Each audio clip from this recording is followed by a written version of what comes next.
Good morning, third graders.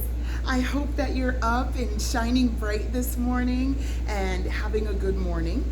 And I'm still missing you, obviously, because you're not here in my empty classroom, but I'm imagining you out there, so I hope that you're having a great day. We're going to get started with Bible, and we're going to sing our song, we're going to do our verse, and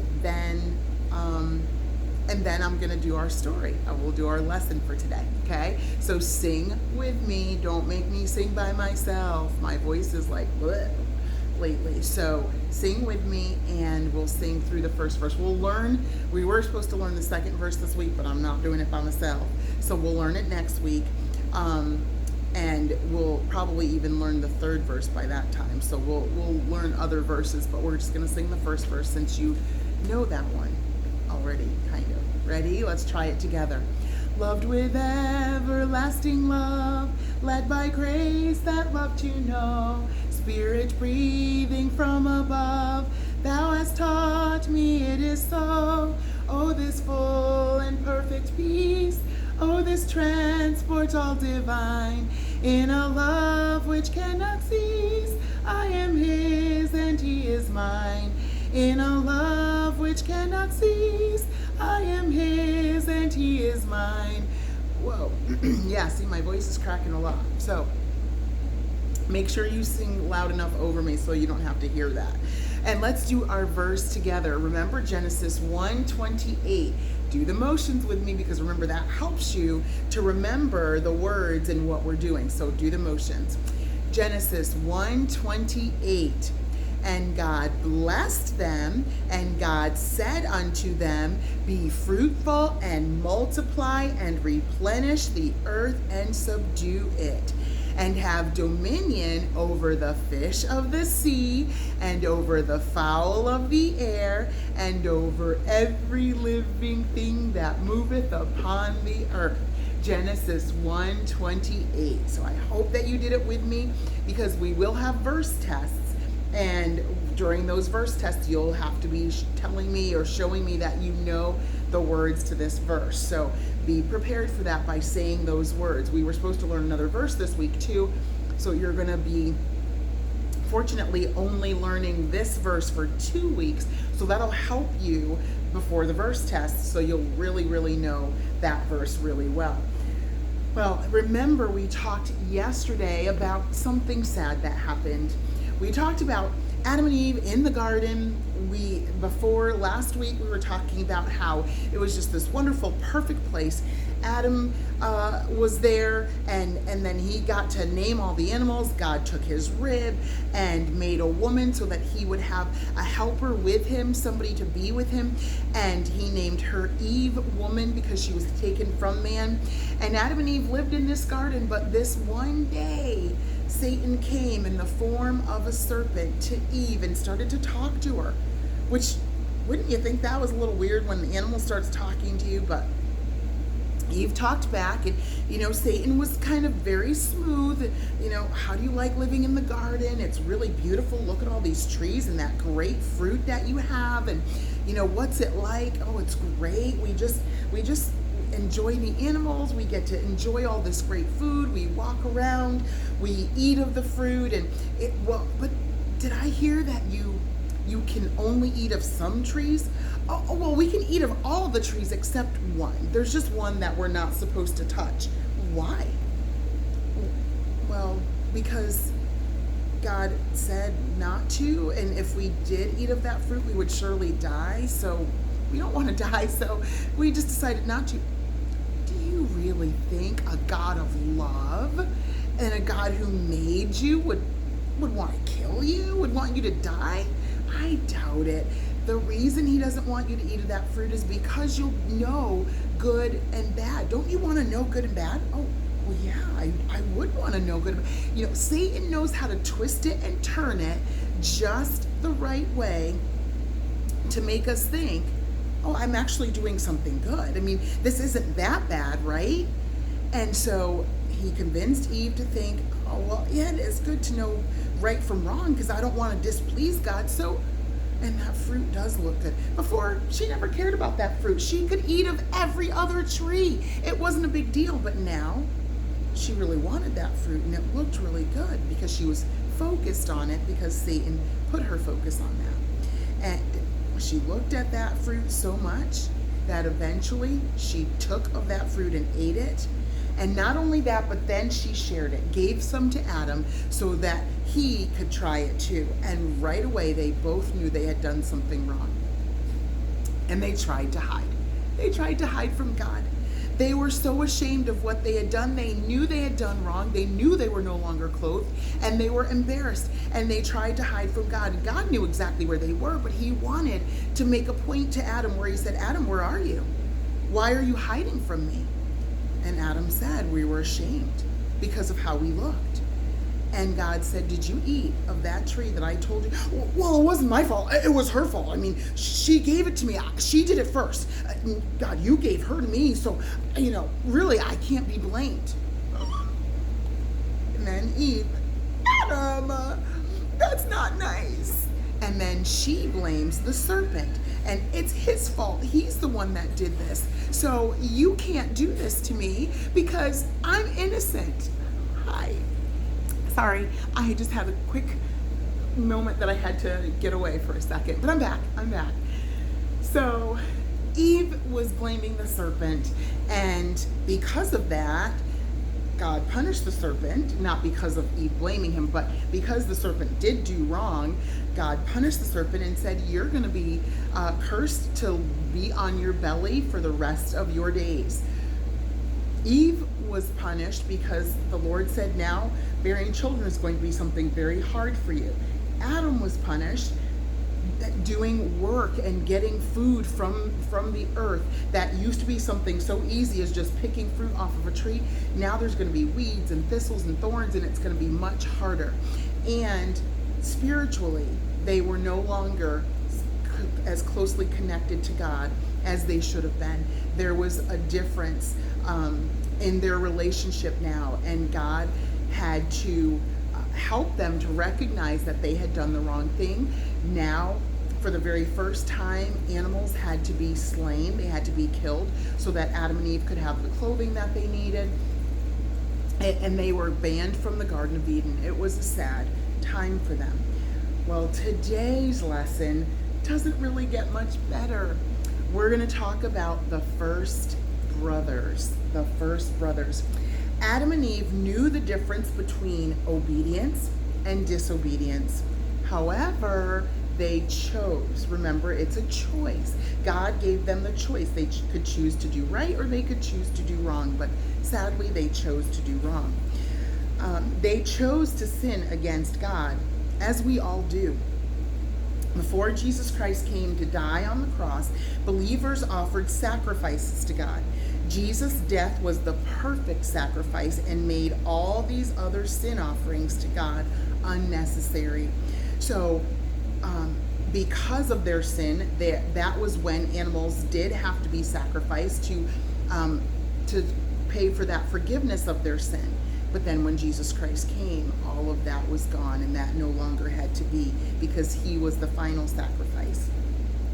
After Adam and Eve had settled outside the Garden of Eden, they began having a family. Their firstborn was a son whom they named Cain. So they had their first baby boy, and his name was Cain. He became a farmer when he grew up. Adam and Eve had another son, and they named him Abel. He was a shepherd when he grew up. So they had these two little boys, and they watched them grow up together as toddlers, as young boys. And then when they became adults, Cain became a farmer, and Abel became a shepherd. When Cain and Abel were old enough, they brought offerings to God because God expected at a certain age that they would bring offerings to him to offer sacrifices for their sin.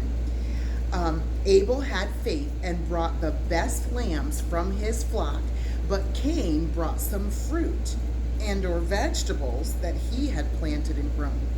So we said that the sacrifice had to be a blood sacrifice, which is why it was an animal. But Cain decided, well, I don't have animals. I grow fruit and vegetables, so I'll just bring the best fruit and vegetables. But was that what God had asked for? It wasn't. So that means Cain was choosing to disobey by not bringing the right sacrifice. God accepted Abel's offering, but he rejected Cain's offering. And now you might think, well, that's not fair of God. That's not very nice. Well, when God asks for something, he expects it to be obeyed and to be done. And Cain refused to do it. Abel did exactly what God said. Do you think it was easy for Abel? All of these sheep were his personal, friends, and he loved them. They were his personal pets that he loved taking care of. And now he has to take one of those innocent pets and offer it to God as a sacrifice for his sin. That wasn't easy for Abel either, but he did it because he knew it was the right thing to do. Cain just flat out disobeyed God and said, I'm not doing it. But then, instead of choosing to do what was right and giving the right sacrifice, Cain got angry. He got angry. But the Lord told him that if he would obey and do what was right, then God would accept his offering. Cain, you just have to offer a lamb like I'm asking. But Cain was stubborn. And when God said that, Cain got even more angry.